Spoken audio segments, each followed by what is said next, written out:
Shalom, selamat malam Bapak Ibu Saudara. Senang sekali menjumpai Anda kembali. Bersama kita akan belajar kebenaran firman Tuhan. Sebelumnya kita akan sama-sama berdoa terlebih dahulu. Kami bersyukur Tuhan buat kesempatan malam hari ini. Tuhan masih memberikan kami kekuatan, kesehatan, bahkan kesempatan untuk kami sama-sama belajar kebenaran firman-Mu. Mampukan setiap kami untuk kami boleh mengerti apa yang menjadi keinginan hati-Mu dalam hidup kami Tuhan. Dan ajar kami untuk kami boleh mempraktekannya dalam kehidupan kami. Terima kasih, kami menyerahkan waktu kami selanjutnya ke dalam tangan kasih-Mu dalam nama Tuhan Yesus. Haleluya. Amin. Bapak Ibu Saudara, berbicara mengenai kehidupan. Hidup itu harus terus dijalani, bahkan harus terus kita lewati. Meskipun tidak sesuai dengan yang kita harapkan atau yang kita inginkan. Ya, tidak ada yang tahu dengan pasti apa yang akan terjadi di depan kita. Kita tidak tahu 10 menit, 5 menit ke depan apa yang akan terjadi dalam kehidupan kita. Bahkan dikatakan tidak seorang pun yang tahu secara detail apa yang akan kita alami ke depan. Yang ada di depan kita adalah sebuah ketidakpastian hidup. Pertanyaannya, dapatkah seseorang melangkah dengan pasti di tengah ketidakpastian?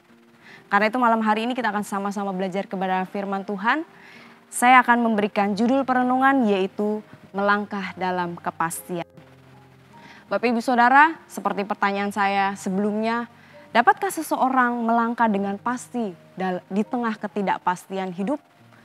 Kita lihat di dalam Alkitab, ada begitu banyak contoh tokoh-tokoh Alkitab, tapi saya hanya membahas 2 orang saja. Di sini yang pertama yaitu Yusuf. Yusuf dijual oleh saudara-saudaranya, bahkan dia harus dipenjara karena difitnah oleh istri Potifar. Dan apa yang terjadi? Yusuf tetap melangkah dengan pasti, dengan iman yang teguh. Sehingga dia bisa melihat bahwa setiap kemalangan, ketidakpastian yang akan dia hadapi itu dapat dia hadapi dengan kemampuan yang daripada Tuhan. Di sini kita lihat bahwa Yusuf akhirnya, endingnya dia menjadi orang nomor 2 di Mesir setelah Firaun. Dia mengalami ketidakpastian hidup. Kemudian yang kedua siapa lagi? Di sini saya catat yaitu Daud. Daud dia adalah seorang buronan dari Saul.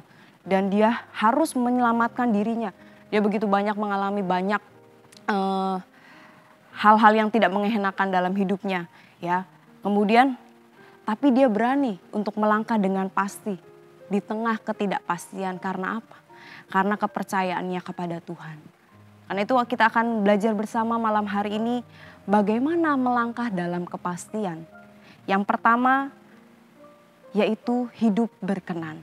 Kita mau sama-sama buka di dalam Mazmur 37 ayat yang ke-23.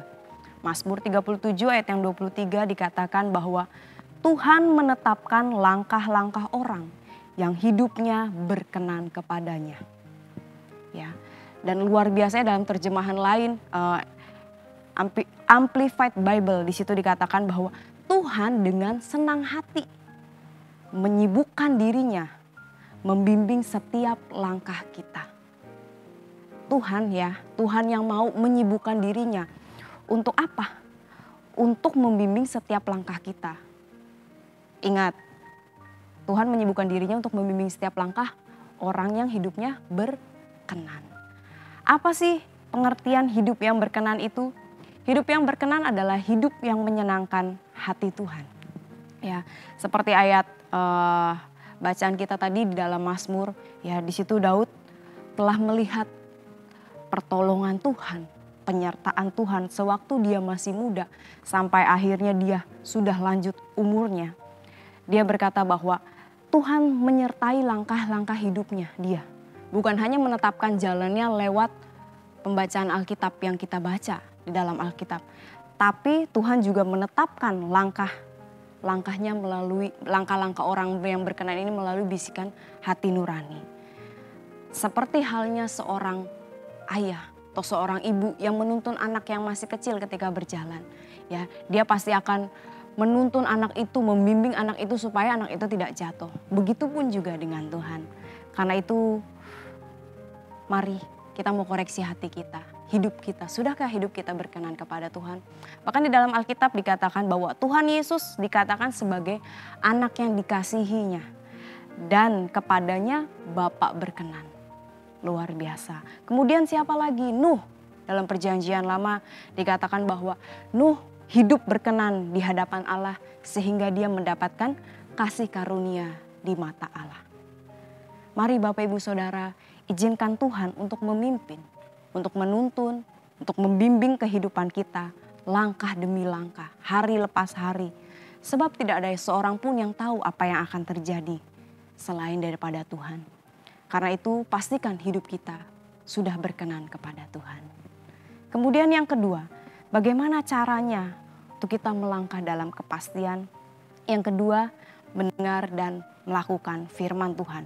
Di dalam Ulangan 28 ayat yang pertama dan ayat yang ke-13, Ulangan 28 ayat pertama sampai 3 dan ayat 13 saya akan bacakan buat kita semua. Jika engkau baik-baik mendengarkan suara Tuhan Allahmu dan melakukan dengan setia setiap perintahnya yang kusampaikan kepadamu pada hari ini, maka Tuhan Allahmu akan mengangkat engkau di atas segala bangsa di bumi. Tuhan akan mengangkat engkau menjadi kepala dan bukan menjadi ekor. Engkau akan tetap naik dan bukan turun apabila engkau mendengarkan perintah Tuhan Allahmu yang kusampaikan pada hari ini, kau lakukan dengan setia. Amin. Bapak Ibu Saudara, kita sudah seringkali melihat kehidupan bangsa Israel. Bangsa Israel ini adalah bangsa yang tidak mau taat kepada Tuhan. Akibat ketidaktaatannya ini Tuhan mengutuk mereka. Ya, bangsa Israel ini yang pertama dibuang ke Asyur dan kemudian bangsa Yehuda dibuang ke Babel selama 70 tahun. Dan pada zaman Romawi, bangsa Yahudi juga dibuang ke seluruh dunia. Dan baru kembali ke Israel lagi tahun 1948. Karena mereka apa? Tidak mendengarkan dengan setia. Mendengar yang dimaksud di sini adalah memperhatikan dengan seksama setiap firman yang kita baca atau yang kita dengar. Dan yang Tuhan inginkan yaitu mendengar dan melakukannya dengan setia. Saat kita melakukannya, seperti ayat yang sudah tadi kita baca di dalam Ulangan 28 ayat 1 dan ayat 13. Ketika kita melakukan firman Tuhan, kita taat akan apa yang Tuhan inginkan. Ya, berkat akan turun dalam kehidupan kita. Tuhan akan mengangkat kita. Di dalam ayat 13 dikatakan kita akan diangkat menjadi kepala bukan menjadi ekor. Sedangkan ketika kita tidak melakukan firman Tuhan, kutuk akan menimpa setiap kita. Ini merupakan satu paket Bapak Ibu Saudara. Mana yang menjadi pilihan kita? Kita mau taat atau kita mau tidak taat akan firman Tuhan. Kemudian kita lihat sepanjang hari ini sudah berapa sering kita mendengar firman Tuhan atau sepanjang seminggu ini. Ya mungkin hari Minggu kita mendengar khotbah firman Tuhan. Hari Rabu kita ada siaran good news seperti ini. Kemudian hari Kamis kita mungkin komsel dengan teman-teman kita. Hari Minggu dan mungkin hari-hari selanjutnya mungkin kita juga mendengar firman Tuhan lewat siaran YouTube yang lain atau lewat pembacaan firman Tuhan. Tapi sudahkah kita melakukannya dengan setia? Ini yang menjadi satu pertanyaan dalam kehidupan kita. Seringkali kita mendengar firman Tuhan mengenai jangan menghakimi. Tapi sudah seberapa sering orang-orang yang mendengarkan firman itu melakukan, mempraktekkan firman-Nya untuk mengampuni? Kemudian mungkin kita sering sekali mendengar firman-firman Tuhan mengenai kesetiaan. Tapi sudahkah kita menjadi orang yang setia? Dan Tuhan mengatakan jangan takut, jangan khawatir. Tapi apakah prakteknya dalam hari-hari ini kita diperhadapkan dengan ketidakpastian hidup? Sudah belum kita benar-benar tidak takut, tidak khawatir?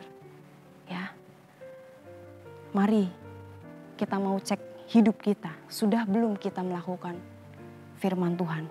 Tuhan ingin kita melakukan dengan setia setiap apa yang Tuhan ingin bicarakan lewat firman-Nya, lewat hamba-hamba Tuhan dengan konsisten, ya, tidak bolong-bolong dalam keadaan apapun, bahkan dalam kondisi yang terjepit sekalipun. Ya. Orang yang mendengar firman Tuhan tapi tidak melakukannya, dikatakan di dalam Alkitab, dia seperti orang bodoh yang mendirikan rumahnya di atas pasir. Saat angin melanda, robohlah rumah itu. Tetapi orang yang bijak adalah orang yang mendengar dan melakukan firman Tuhan dengan setia.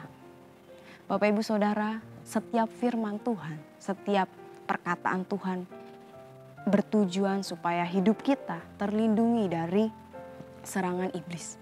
Ya, bahkan dari kesalahan yang mungkin akan kita lakukan. Mari kita mau belajar untuk semakin giat mendengar bahkan melakukan firman Tuhan. Jadi Bapak Ibu Saudara, setiap masa, baik itu waktu, keadaan, bahkan kesempatan itu harus kita lalui.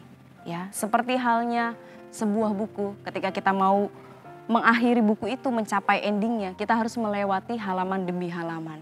Ya, karena itu diperlukan hidup yang berkenan, mendengar serta melakukan firman Tuhan dengan setia untuk kita bisa melangkah dengan pasti bersama dengan Tuhan. Amin. Buat firman Tuhan, mari kita mau tutup di dalam doa. Kami bersyukur Tuhan buat malam hari ini. Tuhan masih memberikan kesempatan untuk kami boleh belajar kebenaran firman-Mu. Ajar setiap kami, untuk kami boleh memiliki hidup yang berkenan kepadamu. Kami boleh mendengar serta melakukan firman-Mu dengan setia. Untuk kami boleh melangkah dalam kepastian bersama dengan Engkau. Mampukan setiap kami Tuhan untuk boleh melakukan firman ini. Terima kasih, kami menyerahkan kehidupan kami. Biarlah firman ini juga boleh menjadi berkat dalam hidup kami. Di dalam nama Tuhan Yesus, haleluya. Amin. Selamat malam, Tuhan Yesus memberkati.